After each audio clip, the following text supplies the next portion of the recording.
Hi, this is Listen Up Homebuyers podcast, and I'm Victoria Ray Henderson, the host. And I am joined today by Ramez Fahmy of the Fahmy Mortgage Team. He is a lender with First Heritage in the greater Washington, D.C. area. And the reason I want to talk to you today, Ramez, is because I've had some clients ask me questions about something when they make an application for a loan with a lender. And I thought you could talk a little bit about credit triggers. What are they, and why do people receive these credit triggers? Sure. So these annoying calls that customers are receiving are coming as a result of a lender like myself, who's in the middle of, or in the beginning process of getting you pre-qualified or pre-approved for a mortgage. At a certain point in the process, I need to pull your credit report. And what happens is the credit bureaus, and those credit bureaus being Equifax, TransUnion, and Experian, will sell that data to other lenders who are trying to market their services to you. So you receive these unsolicited calls because those other lenders know that a mortgage company pulled your credit, and so they assume that you want a mortgage, and they're going to try and, solicit you, and, it could be coming from anywhere. Yeah. So how is something like this legal?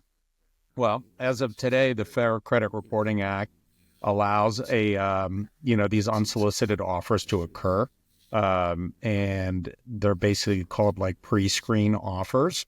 There is legislation in Congress right now to try and get rid of that. That's been going on for the last couple of years, but seems to hit roadblocks sort of towards the end of the process. And most recently, it was unanticipated that would be passed, but it did get passed at a Senate level, but it looks like it's stuck in the House of Representatives and may never get passed there. Oh, gosh.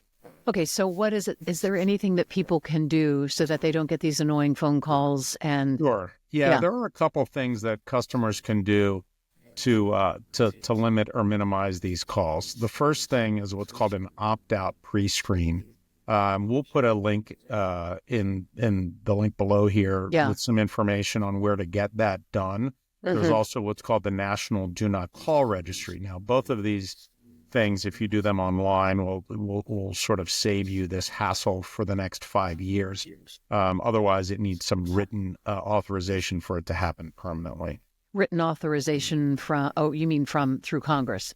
No, you as a consumer would have to fill out a form and mail it in versus completing a form online to do so.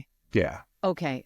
So is there anything, when this process begins, which it begins with you, a lender, is there anything that someone can do like you so that the client doesn't receive this stuff? Yeah. So it's interesting in that some customers will call us and say, hey, you sold my information to this other person. And when you think about it, why would a lender want to create more competition for themselves by selling off this information? And when I tell you calls come in, you could receive, from the moment that I pull your credit, within about 10 seconds, 50 to 100 phone calls.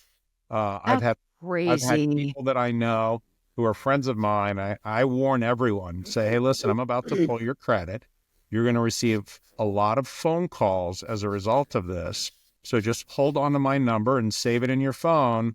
And these calls that you get for the next day or two, now it could last for up to a year, but like the first basically 24 to 48 hours, people's phones literally are ringing off the hook. So wait a second. So back up. But there's a way to avoid that. And the way to avoid it is get on that do not call registry list. Get on the do not call registry list. And the other thing is called an opt-out pre-screen. And like I said, we'll drop that information below. Okay. You typically want to do that at least 24 to 48 hours before you have someone complete it. But I still don't know that I would guarantee that you're not going to get any phone calls, but my guess is it will reduce the call volume greatly. So if somebody doesn't receive that information, the opt-out information, you could certainly ask, a lender, hey, could you provide this for me? Okay. Yes. Yep. Okay.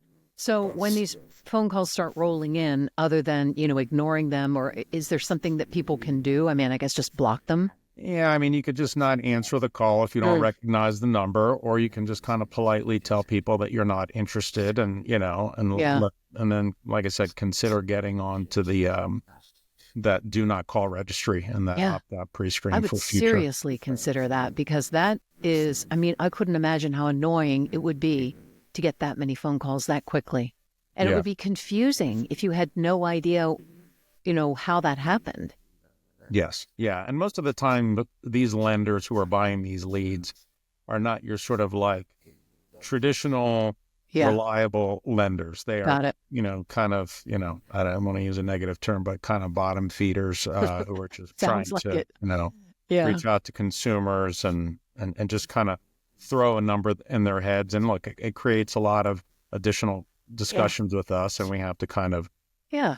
explain to customers like why you would want to use someone like myself versus someone who's calling you unsolicited. Yeah. That Yeah. was so annoying. So annoying. Okay. So while I have you, a couple other questions that have to do with this process of applying for a loan.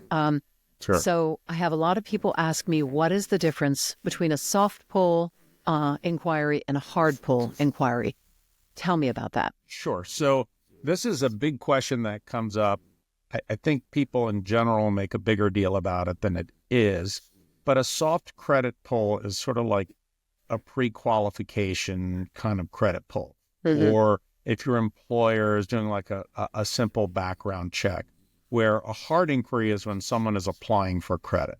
So a soft pull generally gives you most of the same data that a hard pull does. It doesn't necessarily pull from all three credit bureaus and cannot be used to make a final credit decision on a loan as of today. Okay. What it does is, because it doesn't create an inquiry, one is it limits those calls that we talked about, as far as the credit trigger calls, but then it also doesn't kind of ping you with what people believe is a negative thing on your credit. Right. What I tell people all the time is if you have excellent credit, you can have your credit probably pulled as much as you want, and it's not going to impact your ability to get a loan or the terms you're going to receive. Now, when you say pulled, are you talking soft pull or hard pull? A hard pull. When a hard pull, people think that, okay, it's going to ding my credit and my credit report's going to drop by 5 or 10 points. Okay. I don't necessarily believe that to be the case in every scenario. Okay. I tell people this all the time. If you went to Macy's last week and you got a 10% off because you opened up credit, and then you went down the road and got a car dealership to pull your credit, and then you came to me and you had me pull your credit, then it looks like you're appearing to make multiple types of credit that you're opening, and maybe your credit profile already has maxed out credit cards or things like that. I see. That person is impacted more negatively than someone who might have a perfect credit score who's just shopping for a mortgage. I see. One other thing to consider in that is if a mortgage company pulls today and a different mortgage company pulls tomorrow, it's going to be treated generally as the same inquiry. It'll show up, but as far as like how it impacts your credit score potentially, if at all, will be treated as a single pull. Is that because of how close they're being done in time, or because of the nature? I think it's a combination of things. One is because it's being done in a short window of time, but it's also you're not likely looking to buy two separate homes. Got it. Whereas the scenario that I mentioned before that, right? You have a situation where someone is looking, like I said, as a retail credit card, car dealership, mortgage company. We're all coded for the type of business that we're in. Got it. Okay. Yeah. Okay. What, is it safe to say that you would advise people not, when they're getting ready to buy a house and apply for a loan, not to go out and open up lines of credit and try to get a car and all these kinds of things? It sounds like it probably isn't a good idea. Absolutely. And I would also tell them not to close a bunch of accounts as well. Because the credit score algorithm looks at the length of time you've had accounts open, how well you pay those accounts, the frequency by which you pay them, and the proportion of balances to credit limits on both individual accounts as well as the totality of the available credit that you have. So closing accounts that have been paid on time can be a negative impact as well. Wow. So That's really I good think to know. I think you want to make sure that you're talking to a reputable lender who can give you good advice Right. on the best ways to sort of, present yourself in the best credit light. Have we covered everything that you wanted to cover today? Yeah. I mean, the one thing that I would maybe mention is ultimately a lender is going to need to pull a hard pull. So when I have a customer come to me and they are kind of ready to go, looking like they're going to buy a house in the next, 30 to 45 days, that's when I will send them that. I'll always send them the email. I even have it in my email signature now for this opt-out pre-screen Good. to minimize these credit triggers. In that case, I would tell them, let's go ahead and pull the hard credit, right? That credit report is good for 120 days. So long as you close on your mortgage within 120 days of when we pull your credit report, we won't need to pull a new credit report. Okay. If you call me today, like I'm having a lot of calls in the beginning of the year, everyone's New Year's resolution is to buy a house this year.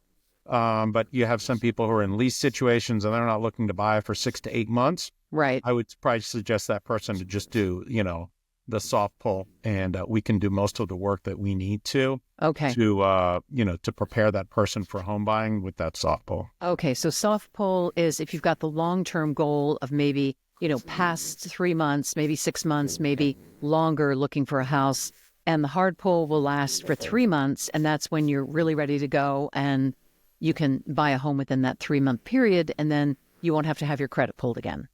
Yeah. I mean, generally that's accurate. Yeah. Okay. All right.